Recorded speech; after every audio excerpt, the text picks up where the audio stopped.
Liquors కేసులో BRS MLC కవిత bail petition పై నేడు సుప్రీంకోర్టులో విచారణ జరగనుంది. మద్యం పాలసీలో ఈడీ సిబిఐ కేసులో తనకు బెయిల్ ఇవ్వాలని కోరుతూ కవిత సుప్రీంకోర్టులో బెయిల్ పిటిషన్ దాఖలు చేశారు.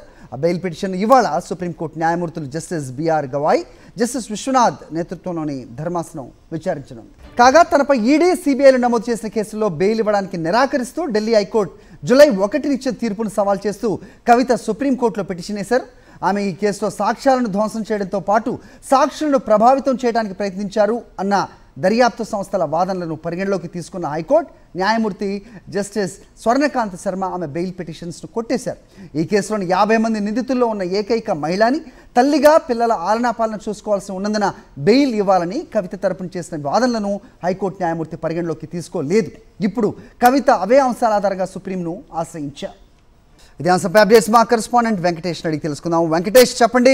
సో బెయిల్ లభిస్తుంది, ఉపశమనం దొరుకుతుందనే ఆశలో బీఆర్ఎస్ ఉన్నట్టు చూస్తున్నాం. సో ఎప్పట్లోగా ఇది విచారణకు వస్తుంది? మధ్యాహ్నం అయిపోతుందా? ఏంటి మీ దగ్గర ఇన్పుట్స్?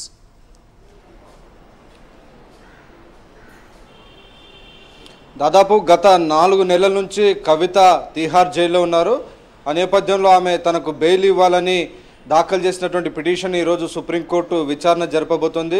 రీసెంట్గా మనం చూసాం, డిప్యూటీ సీఎంగా పనిచేసిన మనీష్ సిసోడియాకు అలాగే ముఖ్యమంత్రి అరవింద్ కేజ్రీవాల్కు ఇటీవలే సుప్రీంకోర్టు ఈ కేసులో బెయిల్ ఇచ్చింది. ఆ నేపథ్యంలో కవితకు కూడా బెయిల్ ఇచ్చేటువంటి అవకాశాలు ఉన్నాయని బీఆర్ఎస్ వర్గాలన్నీ కూడా ఆశాభావం వ్యక్తం చేస్తున్నాయి. సో మరికొద్ది క్షణాల్లో ఈ కేసును justice B R Gavai, justice K V Vishwanath ధర్మాసనం విచారించబోతోంది.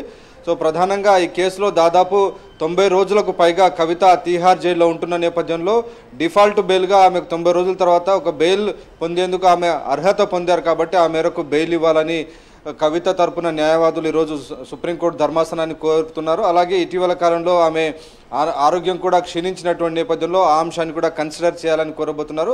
వీటితో పాటు ఈ కేసుకు సంబంధించినటువంటి విషయంలో కవిత పాత్రకు సంబంధించినటువంటి దర్యాప్తు దాదాపు పూర్తయినటువంటి నేపథ్యంలో ఫర్దర్గా ఆమెను జైల్లో ఉంచాల్సినటువంటి అవసరం లేదని కూడా అభిప్రాయపడుతున్నారు. ఎందుకంటే ఈ కేసుకు సంబంధించినటువంటి ఎవిడెన్స్ అంతా కూడా చాలా వరకు డాక్యుమెంట్స్ రూపంలో ఉంది. కాబట్టి ఆ డాక్యుమెంట్స్ అన్ని కూడా ఇప్పటికే ఈడీ, ఇంకోవైపు సిబిఐ, ఈ 2 దర్యాప్తు సంస్థలంతా కూడా కలెక్ట్ చేశాయి. వేరియస్ డాక్యుమెంటరీ మెటీరియల్ కానీ అలాగే ఫోన్లలో ఉన్నటువంటి డిజిటల్ ఎవిడెన్స్ కానీ చాలా మెటీరియల్ ఇప్పటికే సిబిఐ కానీ ఈడీ కలెక్ట్ చేసినటువంటి పరిస్థితి. దాదాపు 1.5 సంవత్సరంన్నరకు పైగా ఈ కేసును ఈ 2 సంస్థలు కూడా దర్యాప్తు చేస్తున్నాయి. సో దాదాపు కొన్ని వేల పేజీల ఎవిడెన్స్ సేకరించి ఇప్పటికే కోర్టుకు సబ్మిట్ చేశాయి. కాబట్టి ఈ దశలో కవితను రిలీజ్ చేస్తే ఆమె సాక్ష్యాలను ధ్వంసం చేసేటువంటి అవకాశం లేదు అనేటువంటి అంశాన్ని ప్రధానంగా కవిత తరపున న్యాయవాదులు వినిపించబోతున్నారు. అలాగే సాక్షులను కూడా బెదిరించేటువంటి అవకాశం లేదు. చాలామంది ఇప్పటికే కేసులో అప్రూవర్స్గా మారినటువంటి పరిస్థితి మనం చూసాం. సో ఈ నేపథ్యంలో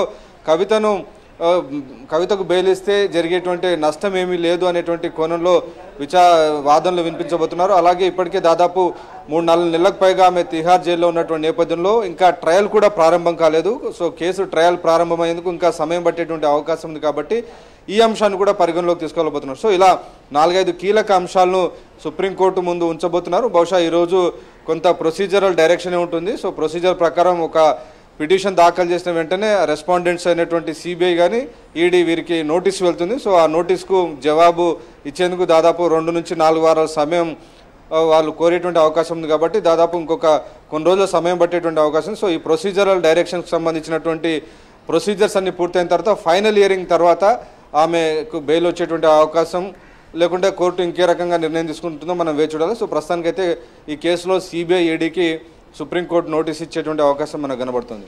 అయితే కేజ్రీవాల్ పరిస్థితి ఏంటి? ఆయన కూడా సుప్రీంని ఆశ్రయించినట్టుగా చూస్తున్నాం సిబిఐ కేసులో బెయిల్ కోసం. అలాగే ఈడీ కేసులో అయితే ఆయనకు బెయిల్ వచ్చిన నేపథ్యం కూడా చూస్తున్నాం కదా వెంకటేష్.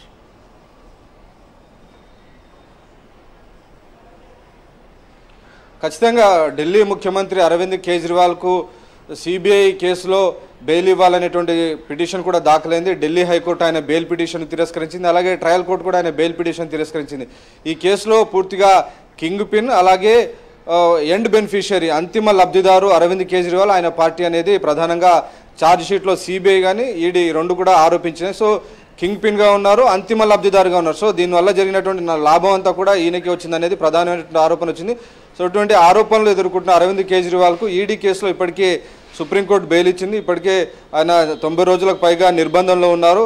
సో ఇంకా ట్రయల్ ప్రారంభం కాలేదని గతంలోనే సుప్రీంకోర్టు వ్యాఖ్యానించింది. అలాగే ఢిల్లీ లాంటి 5 కోట్ల మంది జనం నివసించేటువంటి ఒక రాష్ట్రానికి ఆయన ముఖ్యమంత్రిగా ఉన్నారు, ప్రజాప్రతినిధి. ఆయన పారిపోయేటువంటి అవకాశం లేదు కాబట్టి ఆయన్ని విడిచిపెట్టొచ్చని ఈడీ కేసులో సుప్రీంకోర్టు వ్యాఖ్యానించిన నేపథ్యంలో అదే ఆశతో ఆమ్ ఆద్మీ పార్టీ వర్గాలు ఉన్నాయి. సో దానికి సంబంధించినటువంటి పిటిషన్ కూడా అరవింద్ కేజ్రీవాల్ దాఖలు చేసినటువంటి పరిస్థితి. సో దాన్ని ఎప్పుడు విచారణకు స్వీకరించబోతున్నారు అనేది ఈరోజు మనకు తెలిసేటువంటి అవకాశం ఉంది. All right Venkatesh, right. ఇక లిక్కర్ కేసులో అరెస్ట్ అయిన ఢిల్లీ మాజీ డిప్యూటీ సీఎం మనీష్ సిసోడియాకు శుక్రవారమే బెయిల్ మంజూరైన విషయం తెలిసిందే. ఆయన తిహార్ జైలు నుంచి రిలీజ్ కూడా అయ్యారు.